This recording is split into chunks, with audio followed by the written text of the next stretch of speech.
Neil had just recently married his wife. They promised to spend the rest of their lives together, but not long after, Neil was sent off to war. As the train was about to leave, he promised to return on Valentine's Day. But in the blink of an eye, 65 years passed, and her husband never came back as promised. Caroline had become an old woman with silver hair, staring at the photo taken at the station the day they said goodbye. She recalled the moment they parted. She didn't want to let him go. As the train pulled away, she handed Neil a greeting card. It was just an ordinary card, but it became Neil's most treasured possession. In the days that followed, Caroline always looked forward to his return. Thankfully, they were able to communicate by mail. Opening one of his letters, Caroline was delighted to find a tiny airplane model he had built himself. It was a gift for their soon-to-be-born child. Until one day, Caroline saw the mailman walking toward her house at a slow pace. His expression was filled with sorrow. Caroline sensed something was wrong. Her husband had died on the battlefield. She was heartbroken, and the mailman offered his condolences. Even so, Caroline never gave up waiting. Every year on Valentine's Day, she would go to the train station to wait. It was the promise her husband had made. Through all those long years, she sat at the very bench where they had said goodbye. Even though there was still no news of her husband, she never gave up on that promise. Even the station manager was moved by her deep love.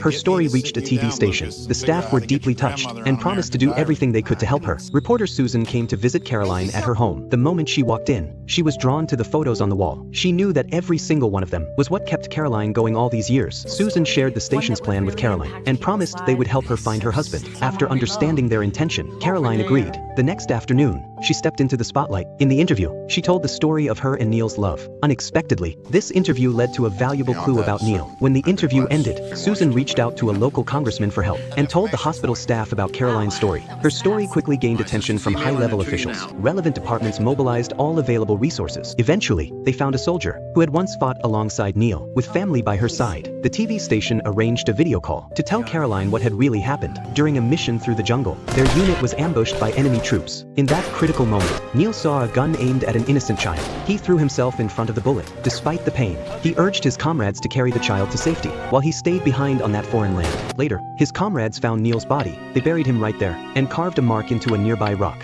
to honor the brave soldier. Hearing the news of her husband's death, Caroline was overwhelmed with grief. Soon after, military officers came to her home to pay their highest respects. Caroline carefully opened Neil's personal belongings. Inside were the photo she had taken for their child and the greeting card she had given him. It brought her great comfort. Even though she waited a lifetime, she had always been deeply loved. She had always been happy.